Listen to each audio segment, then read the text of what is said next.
मेरे प्यारे दोस्तों, क्या आपको पता है कि इस संसार की सबसे शक्तिशाली वस्तु क्या है और क्या वो आपके भी पास है? और अगर है तो क्या आप उसका प्रयोग करना जानते हैं? आइए इस कहानी के माध्यम से इन बातों को समझते हैं। दोस्तों, एक दिन गुरुकुल के शिष्यों में इस बात पर बहस छिड़ गई कि आखिर इस संसार की सबसे शक्तिशाली वस्तु क्या है। कोई कुछ कहता तो कोई कुछ।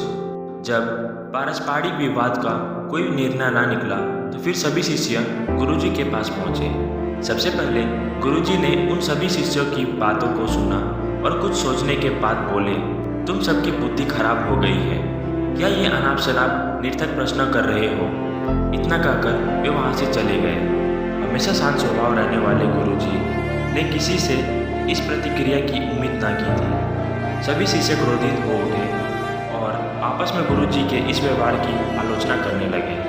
अभी वे आलोचना कर ही रहे थे कि तभी गुरुजी उनके समक्ष पहुँचे और बोले, मुझे तुम सब पर गर्व है। तुम लोग अपना एक भी क्षण व्यर्थ नहीं करते और अवकाश के समय भी ज्ञान की चर्चा करते हो। गुरुजी से प्रशंसा के बोल सुनकर शिष्य गदगद हो गए। उनका स्वाभिमान जागृत हो गया और सभी के चेहरे खिल उठे। गुरुजी ने फिर अपने उन सभी शिष्यों को समझते हुए कहा, मेरे प्यारे शिष्यों, आज जरूर आप लोगों को मेरा व्यवहार कुछ विचित्र सा लग रहा होगा। दरअसल मैंने ऐसा जानबूझकर किया, आपके प्रश्न का उत्तर देने के लिए। देखिए, जब मैंने आपके प्रश्न के बदले में आपको भला बुरा कहा तो आप सभी क्रोधित हो उठे और मेरी आलोचना करने लगे। लेकिन जब मैंने आपकी प्रशंसा की तो आप सब प्रसन्न हो उठे।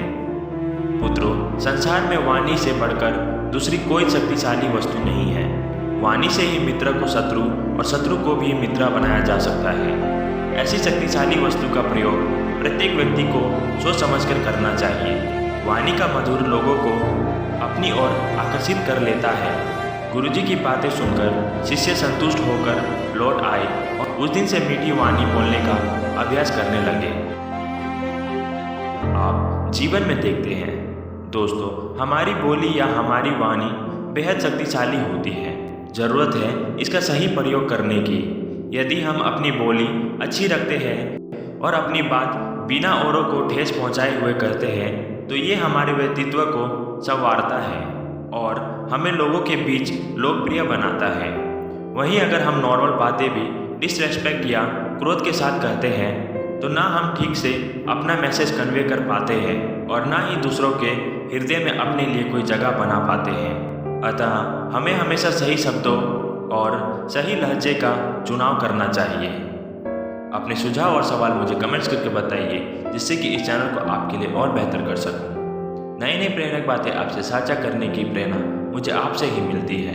बस आपके एक subscribe, like, comments and share करने से। धन्यवाद और आप खुश रहो।